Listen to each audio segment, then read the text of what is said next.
یاد رکھو، کچھ چیزیں ایسی ہوتی ہیں جو اللہ سے تمہارے لیے وہ معجزاتی عطاؤں کے در کھلوا دیتی ہیں، جو عرش کے خزانہ فیض کی ساری عطائیں تمہارے قدموں میں ڈھیر کرنے کا سبب بنتی ہیں۔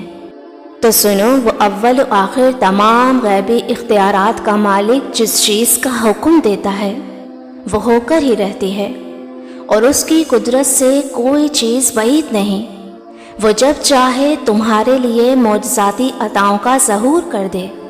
اللہ تعالیٰ خود قرآن پاک میں فرماتا ہے، عرش الہی کے حامل فرشتے اور وہ جو عرش کے گرد و پیش حاضر رہتے ہیں سب اپنے رب کی حمد کے ساتھ تسبیح کر رہے ہیں، اور جو اس پر ایمان رکھتے ہیں وہ اس کے حق میں دعائے خیر کرتے ہیں۔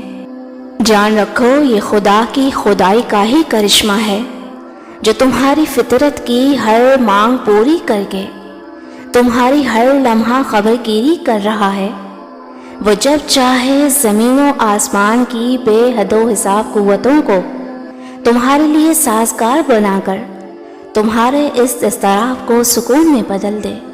قرآن خود کہتا ہے، وہ تم پر آسمان سے خوب بارش برسائے گا، تمہیں مال اور اولاد سے نوازے گا اور تمہارے لیے نہریں جاری کر دے گا۔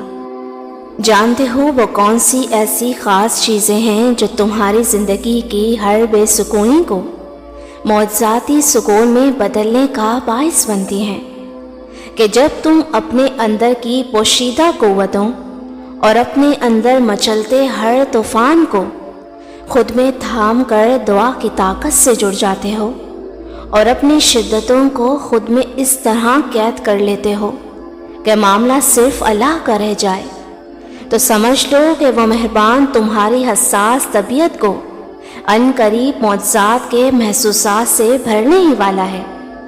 اگر تم ذرا غور کرو تو کسی کی خواہشات پوری کرنے کے لیے اپنی خواہشات کو مارنا اور حوصلہ ہارتے ہوئے بھی کسی کا حوصلہ بن جانا تمہاری وہ اعلیٰ صفات ہیں جو تمہاری ہر ہار کو جیت میں بدلنے کا سبب بنتی ہیں۔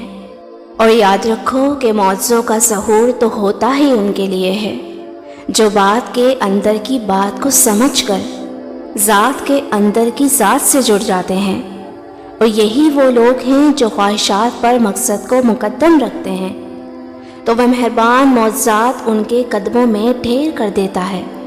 قرآن خود کہتا ہے، اور یہی وہ لوگ ہیں جن کے دلوں میں اللہ نے ایمان ثبت کر دیا اور اپنی طرف سے ایک روح عطا کر کے ان کو قوت بخشی۔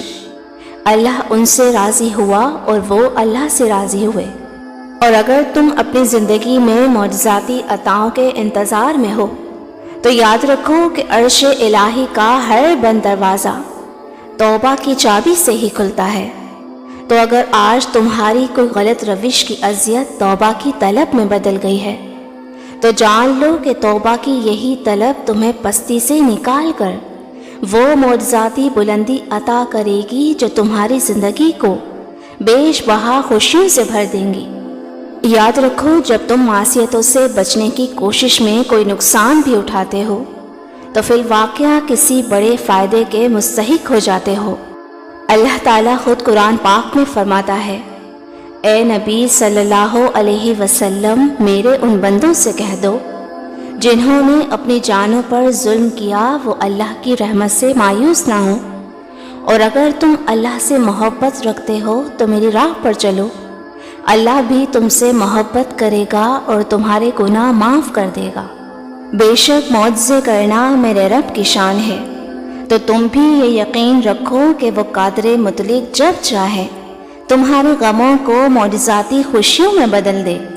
مطمئن ہو جاؤ، تمہارا رب معجزوں کا بادشاہ ہے، وہ بہت جلد کچھ ایسا کرے گا جو تمہارے حق میں تمہاری سوچ سے بہت بہتر ہوگا۔ ان قریب وہ اپنی معجزاتی عطاؤں کا ظہور کرنے ہی والا ہے جو تمہارے دل کے آنگن کو ہمیشہ کے لیے خوشیوں سے بھر دے گا انشاءاللہ۔ میری دل سے دعا ہے میرے تمام ویورز کے لیے جو اپنی دعاؤں کی قبولیت کے منتظر ہیں۔ اللہ تعالیٰ آپ کی ایک ایک دعا کو قبول فرمائے اور آپ کی زندگی کی ہر مشکل کو آسانی میں بدل کر آپ کو راحت اور سکون عطا فرمائے، آمین۔ ویورز، ویڈیو اچھی لگی ہو تو مجھے لائک اینڈ کامنٹ کر کے ضرور بتائیے گا۔ جزاک اللہ۔